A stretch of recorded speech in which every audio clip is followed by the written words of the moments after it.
వాళ్ళన్నో welcome to village Aarthi లాక్స్. ఈరోజు నేను మా అమ్మ వాళ్ళ ఇంటికి అయితే వెళ్ళాను గాయస్. మా అమ్మ వాళ్ళ ఇంట్లో అయితే నాకైతే సాంగ్యం అయితే జరుపుతున్నారనమాట. ఆ సాంగ్యం ఏంటంటే ఒడిబియ్యం అనమాట. ఈ ఒడిబియ్యం గురించి ఎంతమందికి తెలిసే వీడియో కింద అయితే కామెంట్ చేయండి. నాకైతే ఫస్ట్ టైం వింటున్నా, అలాగే ఫస్ట్ టైం చేస్తున్నారనమాట మా అమ్మ వాళ్ళైతే. ఈ సాంగ్యంలో కూడా చాలా రకాలైతే ఉన్నాయి. బట్ ఇప్పుడు నాకు చేస్తుంది వచ్చి సంతానం ఒడిబియ్యం అనమాట.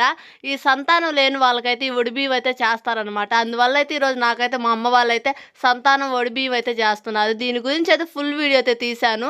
మన యూట్యూబ్ ఛానల్ అయితే ఈరోజు ఈవినింగ్ అయితే అప్లోడ్ చేస్తాను. ఇంట్రెస్ట్ ఉన్న వాళ్ళు అయితే ఖచ్చితంగా మన ఛానల్లో అయితే ఈ వీడియో అయితే చూడండి. అలాగే మన ఛానల్ ఏం తెలియకపోతే స్క్రీన్ మీద ఇస్తాను, ఛానల్ అయితే సబ్స్క్రైబ్ చేసుకోండి. ఓకే గాయస్, ఇప్పుడైతే మా అమ్మ వాళ్ళైతే నాకైతే సాంగ్యం అయితే జరుపుతున్నారనమాట. మా అమ్మ వాళ్ళు జరుపుతున్న సాంగ్యం అయితే చాలా మందికి అయితే తెలియదు, కానీ తెలిసిన వాళ్ళు ఉంటే ఈ వీడియో కింద అయితే కామెంట్ చేయండి. ఈ పద్ధతి మీ పక్క ఉంది కూడా లేదో వీడియో కింద అయితే కామెంట్ చేయండి. మా ఊర్లో అయితే నాకు తెలిసిన వరకు నాకే ఫస్ట్ టైం చేస్తున్నారు అనుకుంటున్నాను. ఓకే గాయస్, ఫస్ట్ టైం మన వీడియో చూస్తుంటే ప్లీజ్ లైక్ చేయండి, షేర్ చేయండి, మన ఛానల్ తప్పకుండా సబ్స్క్రైబ్ చేసుకోండి.